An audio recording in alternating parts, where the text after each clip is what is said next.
Hello guys, আসসালামু আলাইকুম। সবাই কেমন আছো? আশা করি সবাই ভালো আছো আর আমিও খুব ভালো আছি। চলে এসেছি একটা নতুন রেসিপি নিয়ে। আজকে আমি তৈরি করব হচ্ছে গোবিন্দভোগ চালের খিচুড়ি।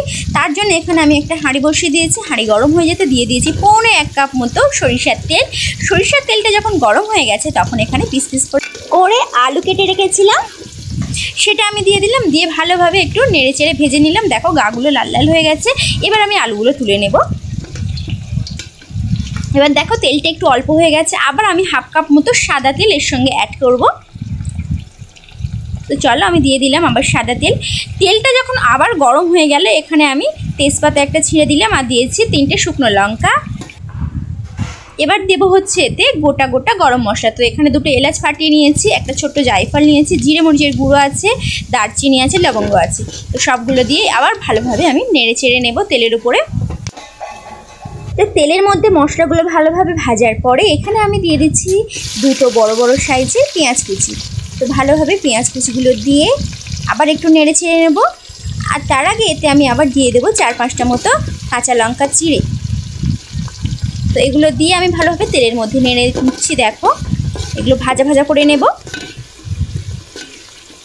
এবার বলি, আমি এখানে গোবিন্দভোগ চাল হচ্ছে 400 গ্রাম নিয়েছি, যেটা আমি 10 মিনিট ভালোভাবে ধুয়ে আর ভিজিয়ে রেখে দিয়েছিলাম। তো দেখো পেঁয়াজ লঙ্কা আমার লাল লাল করে ভাজা হয়ে গেছে। এবার আমি ওপর থেকে গোবিন্দভোগ চালটা দিয়ে দিচ্ছি। ধোয়া ভেজানো এর ভিডিওটা আর নেওয়া হয়নি। এবার কি করব, তেলের মধ্যে চালটা ভালোভাবে নেড়ে চেড়ে একটু ভেজে নেব।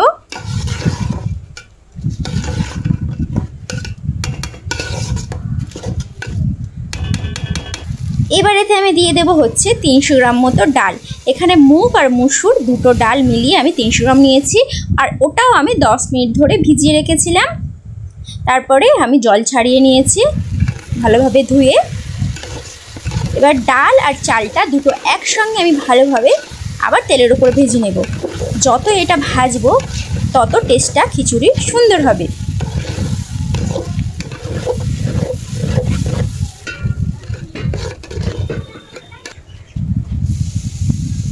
তো ভাজা হয়ে গেছে। এবার এখানে আমি দিয়ে দিচ্ছি 3 চামচ মতো আদা রসুন বাটা। ওটা দেওয়ার পরে আবার নেড়ে চেড়ে নিলাম। এবার একে একে সব মশলাগুলো দিয়ে দেবো। এখানে দিচ্ছি 1 চামচ জিরে মরিচের গুঁড়ো, 2 চামচ হলুদ গুঁড়ো আর 2.5 চামচের মতো হচ্ছে লঙ্কার গুঁড়ো, যে যেমন লঙ্কা খাও। এবার দিয়েছি 1 চামচ ধনে গুঁড়ো। এগুলো দিয়ে আবার ভালোভাবে চাল আর ডালের সঙ্গে মিশিয়ে নেব নেড়ে চেড়ে। আর এই সময় গ্যাস থাকবে একদম লো আঁচে। তো ভালোভাবে আমার মশলাগুলো মেশানো হয়ে গেছে এবং ভাজাও হয়ে গেছে তেলের উপরে চাল ডাল। এবার আমি এখানে 1.5 লিটার পানি ইউজ করব। যেহেতু এখানে আমার 400 গ্রাম চাল আর হচ্ছে 300 গ্রাম ডাল রয়েছে, তাই আমি এখানে 1.5 লিটার পানি দিয়ে দেব।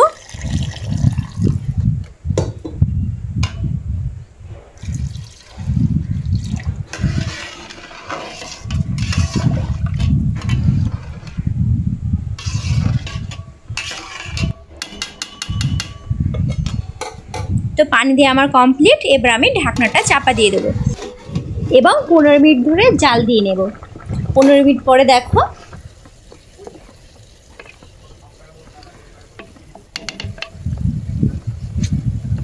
কেমন চালগুলো ডালগুলো ফুটে গেছে এবং পানিটা অনেকটাই মরে গেছে। এবার আমি দিয়ে দেবো হচ্ছে আলুগুলো। আর এই সময় গ্যাসটা থাকবে মিডিয়াম আঁচে। আলুগুলো দিয়ে আবার একটু নেড়ে চেড়ে নেব। এবার এখানে আমি গুঁড়ো গরম মশলা আমার বাড়িতে যেটা আমি করে রাখি সেটা দিয়ে দিলাম। দিয়ে ওটা দিয়েও একটু নাড়াচাড়া করে আবার ঢাকনাটা চাপা দেব 3 মিনিট মতো।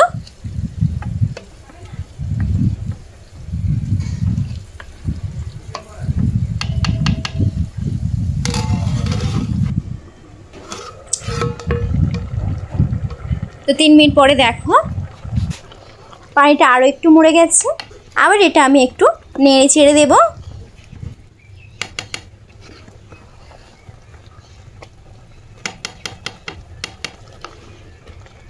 নাড়াচাড়ার পরে আবার 2 মিনিটের জন্য ঢাকনাটা আমি বন্ধ করে দেবো। 2 মিনিট পরে এসছি, দেখো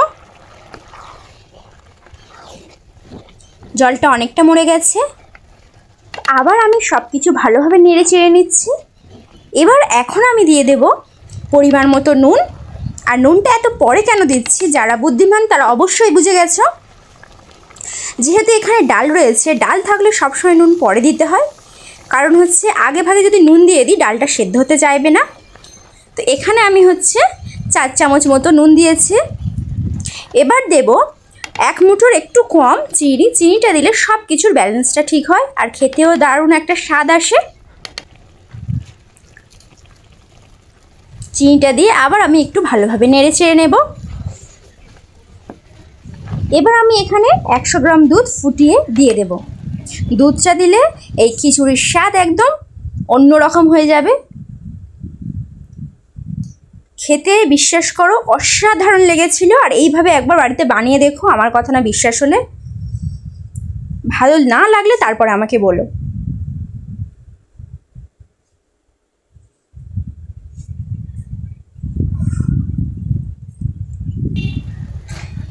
এবার আমি ওপর থেকে দিয়ে দেব 2 চামচ মতো হচ্ছে গোলাপ পানি বা গোলাপ জল। তারপরে আমি দিয়ে দিচ্ছি এভারেস্টের যে গুঁড়ো গরম মশলাটা হয়, ওপর থেকে দিয়ে এই নেড়ে চেড়ে নিলাম।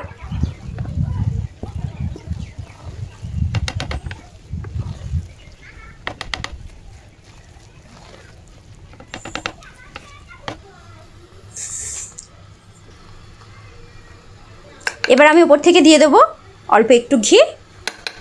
আবার একটু ভালোভাবে নাড়াচাড়া করে নেব।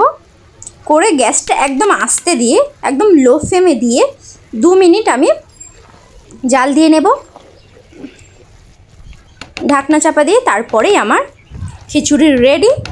তো রেসিপিটা খুবই সোজা, তোমরা একবার ভালোভাবে মন দিয়ে 1-2বার দেখলে আমার মনে হয় তোমরা বাড়িতে তৈরি করতে পারবে। আর কেমন লাগলো রেসিপিটা অবশ্যই আমাকে জানাবে। যারা নতুন, সাবস্ক্রাইব করতে একদম ভুলবে না। একটা কমেন্ট, একটা শেয়ার অবশ্যই করে দিও। আর সবাই ভালো থাকবে।